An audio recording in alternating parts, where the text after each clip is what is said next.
ನಾಳೆ ಮೈಸೂರಿನಲ್ಲಿ ಕಾಂಗ್ರೆಸ್ ಸಾಧನಾ ಸಮಾವೇಶ ಇದೆ.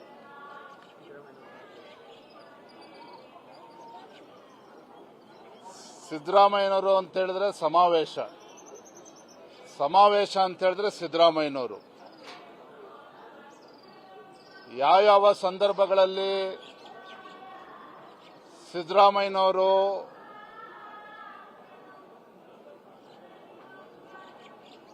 ಮುಖ್ಯಮಂತ್ರಿ ಸ್ಥಾನಕ್ಕೆ ಕಂಟಕ ಬಂದಿದೆ, ಮುಖ್ಯಮಂತ್ರಿ ಸ್ಥಾನ ಅಳ್ಳಾಡ್ತಿದೆ ಅಂತ ಹೇಳಿದಾಗಲೆಲ್ಲ ಈ ರೀತಿ ಸಮಾವೇಶಗಳನ್ನು ಮಾಡಿಕೊಂಡು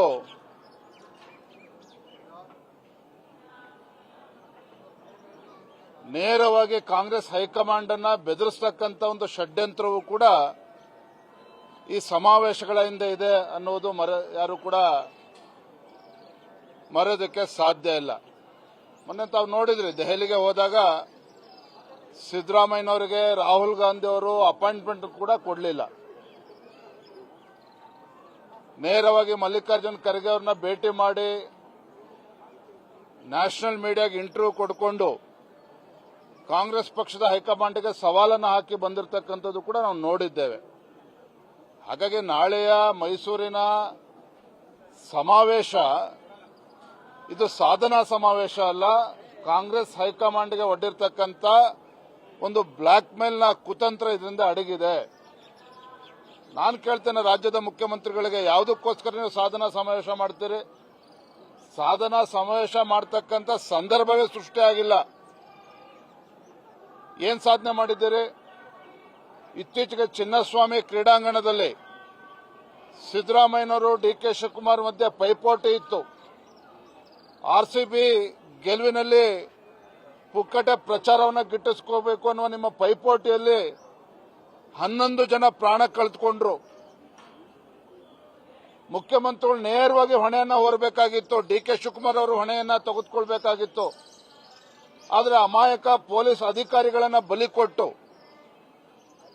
ಮೈಕಲ್ ಕುನ್ನಾ ವರದಿಯ ಅವರ ಮುಖೇನ ಇವತ್ತು ಆರ್ಸಿಬಿನ ಬಲಿಪಶು ಮಾಡಿ ತಾವು ನಿರಪರಾಧಿ ಅಂತೇಳಿ ಏನು ಬಿಂಬಿಸ್ಕೊಳ್ತಕ್ಕಂಥ ಕೆಲಸವನ್ನು ಮಾಡಿದ್ದೀರಿ. ಅದಕ್ಕೋಸ್ಕರ ನೀವು ಸಾಧನಾ ಸಮಾವೇಶ ಮಾಡ್ತಾ ಇದ್ದೀರಾ? ರಾಜ್ಯದಲ್ಲಿ ಏನು ಅಭಿವೃದ್ಧಿ ಕಡಿದು ಕಟ್ಟ ಹಾಕಿದ್ದೀವಿ ಅಂತೇಳಿ ನೀವು ಸಾಧನಾ ಸಮಾವೇಶ ಮಾಡ್ತಾ ಇದ್ದೀರಿ. ಮೈಸೂರು ಜಿಲ್ಲೆಗೆ ಏನು ಅಭಿವೃದ್ಧಿಗೆ ಮಾಡಿದ್ದೀರಿ ಅಂತೇಳಿ ಸಾಧನಾ ಸಮಾವೇಶ ಮಾಡ್ತಾ ಇದ್ದೀರಿ. ಹಾಗಾಗಿ ಸಾಧನಾ ಸಮಾವೇಶ ರಾಜ್ಯದ ಮುಖ್ಯಮಂತ್ರಿಗಳು ಸಿದ್ದರಾಮಯ್ಯನವರು ಸಾಧನೆ ಮಾಡಿದ್ದೇವೆ ಅಂತೇಳಿ ಅಲ್ಲ, ರಾಜ್ಯದಲ್ಲಿ ಅಭಿವೃದ್ಧಿ ಮಾಡಿದ್ದೇವೆ ಅಂತೇಳಿ ಸಾಧನಾ ಸಮಾವೇಶ ಮಾಡ್ತಾ ಇಲ್ಲ. ಮೈಸೂರು ಭಾಗಕ್ಕೆ ಅಭಿವೃದ್ಧಿಗೆ ಕೋಟಿಗಟ್ಟಲೆ ಹಣ ಕೊಟ್ಟಿದ್ದೇವೆ, ಅಭಿವೃದ್ಧಿ ಕೆಲಸ ಕಾರ್ಯಗಳು ಆಗಿದ್ದಾವೆ, ಈ ಕಾರಣಕ್ಕೆ ಸಾಧನಾ ಸಮಾವೇಶ ಮಾಡ್ತಾ ಇಲ್ಲ. ಇದರ ಬದಲಾಗಿ ಏನು ಮುಖ್ಯಮಂತ್ರಿ ಸ್ಥಾನಕ್ಕೆ ರಾಜೀನಾಮೆ ಕೊಡ್ತಕ್ಕಂಥ ಅವರ ಸಂದರ್ಭ ಸನ್ನಿಹಿತ ಆಗಿದೆ. ಈಗ ಯಾವುದೇ ಕಾರಣಕ್ಕೂ ಮುಖ್ಯಮಂತ್ರಿ ಸ್ಥಾನಕ್ಕೆ ರಾಜೀನಾಮೆ ಕೊಡೋದಿಲ್ಲ.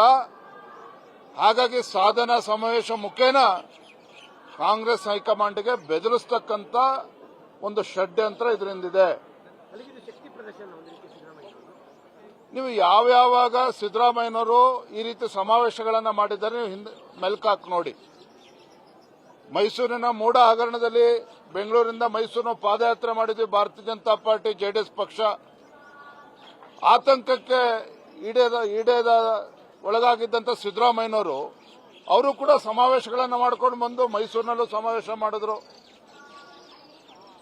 ಯಾವ್ಯಾವಾಗ ಮುಖ್ಯಮಂತ್ರಿ ಕುರ್ಚಿಗೆ ಕಂಟಕ ಬರ್ತದೆ, ಯಾವ್ಯಾವಾಗ ಸಿದ್ದರಾಮಯ್ಯನವರು ರಾಜೀನಾಮೆ ಕೊಡ್ತಕ್ಕಂಥ ಸಂದರ್ಭ ಬರ್ತದೆ, ಆಗ ಮಾತ್ರ ಗೌರವಾನ್ವಿತ ಮುಖ್ಯಮಂತ್ರಿಗಳು ಸಿದ್ದರಾಮಯ್ಯನವರಿಗೆ ಅಹಿಂದ ಸಮುದಾಯಗಳು ನೆನಪಾಗ್ತದೆ.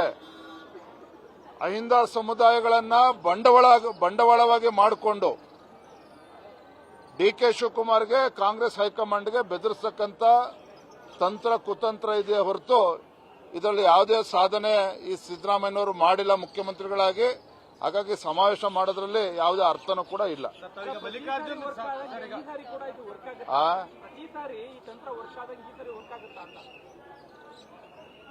ತಂತ್ರ ಕುತಂತ್ರಗಳಿಗೆ ಅದರದ್ದೇ ಆದಂಥ ಇತಿಮಿತಿಗಳು ಇರ್ತದೆ. ಇವತ್ತು ಸಿದ್ದರಾಮಯ್ಯನವರು ಡಿಕೆ ಶಿವಕುಮಾರ್ ಮಧ್ಯೆ ಕಾಂಗ್ರೆಸ್ ಹೈಕಮಾಂಡ್ ಮಟ್ಟದಲ್ಲಿ ಕಾಂಗ್ರೆಸ್ ಮುಖಂಡರೇ ಹೇಳೋ ರೀತಿಯಲ್ಲಿ 2.5 ವರ್ಷ ಅಂತೇಳಿ ಒಂದು ಅಂಡರ್ಸ್ಟ್ಯಾಂಡಿಂಗ್ ಹೈಕಮಾಂಡ್ ಮಟ್ಟದಲ್ಲಿ ಆಗಿದೆ. ಈಗ ರಾಜೀನಾಮೆ ಕೊಡಲೇಬೇಕಾದಂತ ಒಂದು ಸನ್ನಿವೇಶ ನಿರ್ಮಾಣ ಆಗಿದೆ. ಹಾಗಾಗಿ ಈ ರೀತಿ ತಂತ್ರ ಕುತಂತ್ರ ನಡೀತದೆ. ಬರೋದ್ರಿಂದ ಇದೆಲ್ಲದಕ್ಕೂ ಕೂಡ ಉತ್ತರ ಸಿಗ್ತದೆ. ಜನಪ್ರಶ್ನೆ